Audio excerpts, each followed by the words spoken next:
Right now, it's for you really to tell us what on earth is happening with Norwich and how do they stop what is going on. We just spoke to Graham there and he mentioned a very good fact that they've lost 15 consecutive Premier League games on the bounce. So they lost their last 10 Premier League matches of the 1920 season, and of course they've lost 5 so far. They're away at Everton tomorrow. And they've got they're 5 more and they equal the record. Yeah, Sunderland. I mean, what's... You know, and when you think about Norwich and the terms of the start that they've had, I get it. They played Liverpool first game of the season, of course, always going to be difficult. They get beat. Then they played Manchester City away. Fine. Like, you take that. Even Leicester, top side. At home, but yeah. You take that. Arsenal, of course. I know you're going to make a joke, but they're a better side. But I think it's the... Yeah, but hold on. You could argue Arsenal might have been there for the taking.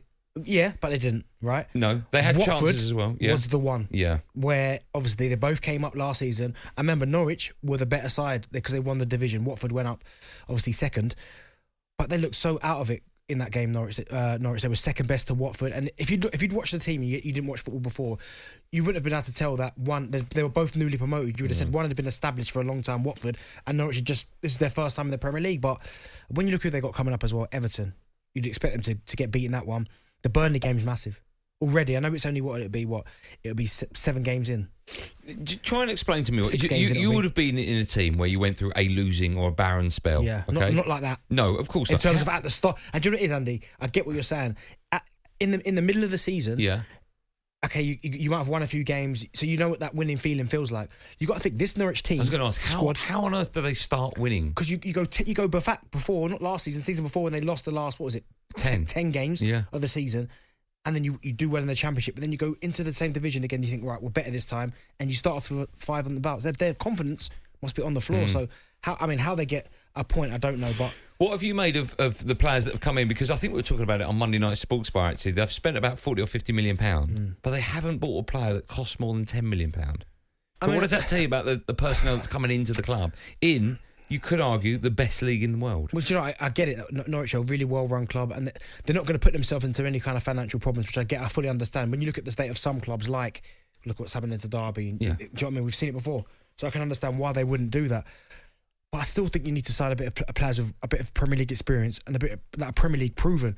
At the minute, a lot of the players that they've signed, you go, well, none of them you'd go, right, hang your hat on and go, do you know what? He could be the difference in terms of us staying up. Do you know what I mean? They've signed a lot of very good players, maybe players that are very, very good in the Championship. Yeah. But when you're looking for that kind of X factor in the Premier League, I don't think they've signed any.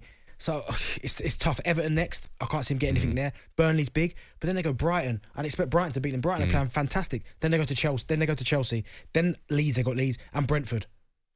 Yeah. Where are they going to pick up a point? I don't know. Certainly if they play like they played against Watford, I can't see them getting any points in any of them. It's difficult because as a business model, if you're the owners of Norwich, okay, and you got your team into the Premier League, so you're going to get copious amounts of money, 150 million, whatever, right? And then you go back down because you're not spending that money, so you're making profit and you survive and you keep your head. It's a well-run club, I get that. Family club, understand all that. And then you go back into the Championship and you have a really good Championship because you're buying players, you could argue now, that are going to be good at Championship level. And then you come back into the Premier League and you get more money. As a business model, that works. Yeah, because you're just collecting money. Right. But this is the only business in the world where you have fans. Yeah. You don't. I know you're a big fan of Tim Horton, but you don't have 80,000 people or 50,000 people go into the factory every week. Do you know what I mean? So I feel so sorry for the fans here because I feel sorry for the fans, but I'd love a Norwich fan to come in and tell me what the expectation is because. Listen, I get it. They don't want to see their club run out of business. And I think it nearly happened to the Norwich before. Yeah. I think they spent above their means and they were in a bit of financial trouble. Yeah. So I get that now. They don't want to do that again. And I respect that 100% because I don't want to see football turn into that where you're spending beyond your means. All of a sudden you're in trouble. But at some stage, you've got to have a go. You've got to try and stay in the division. When you have a go, you mean spend money? No, we'll just stay in the division. Because right. It's too easy every time Norwich come up. If you say, right, 3 teams are going down, automatically, if Norwich come up, you always go, well, they're going to be the first to go down. But their argument will be if they did start spending, like Aston Villa spent, £100 million, and you could argue only stayed up because someone forgot to plug the V8 or the goal line technology machine in. Of course, but then I'm pretty sure Brentford haven't splashed the cash. No, you're right. Yeah, they haven't splashed the cash and they're flying. Yeah, it's a good point. Okay, well, listen, we'll put it out there to Norwich fans. So your question is what? Are you happy with what's going on? Are they happy just being up and down? The yo-yo club, rather than spend copious amounts of money to finish... spend copious, but just...